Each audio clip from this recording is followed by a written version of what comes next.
Welcome. I'm Sally Hale of the League of Women Voters of Clark County. For 101 years now, the nonpartisan nonprofit league has been committed to empowering voters and defending democracy. Each month, we feature an article drawn from the Clark County Historical Museum League of Women Voters archives.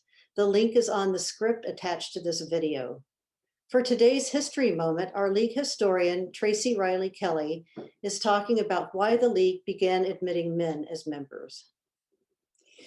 Well, for our next history moment, we're going to talk about when men were admitted to the League of Women Voters.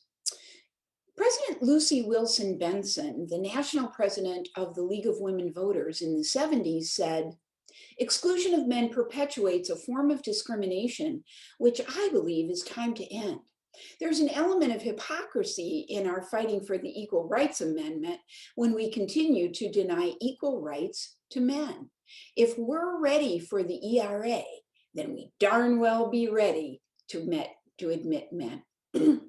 The League of Women Voters was just that, an organization begun in 1920, designed for and led by women until 1974, when the National Convention in San Francisco voted by a margin of better than 2-1 to allow full membership to men.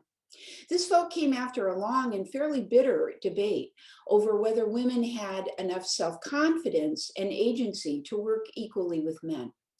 That year, the League of Women Voters became one of the first exclusionary clubs in the nation to open up its membership to the opposite sex. And then that trend continued through the 70s and 80s. Well, two men in Clark County were admitted that very year, after one of them had actually tried to join 2 years earlier, and he had even threatened to take his case to the ACLU. So these two men were Clark County Auditor Don Bonker, who went on to become the US representative in the 3rd District to Congress, and prosecuting attorney, the irascible Jim Carty, who was the first man admitted in the state of Washington. Now, Carty had called out the League in an editorial in the Columbian as discriminating against, because he had originally been offered only an associate membership as a man, which is what the League did at the time.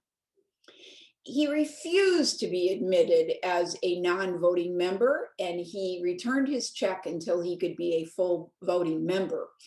The Columbian covered it, and I have to mention, using an archaic gender metaphor, tempest in the teapot in the League of Women Voters. "Well, joining is very serious to me," Jim Carty said. "I didn't want to join just to have a club after my name. After this election, I intend to make a substantial contribution to the League.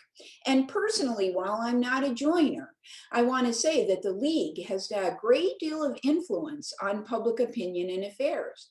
And I would like to be in on that." He planned to attend all meetings.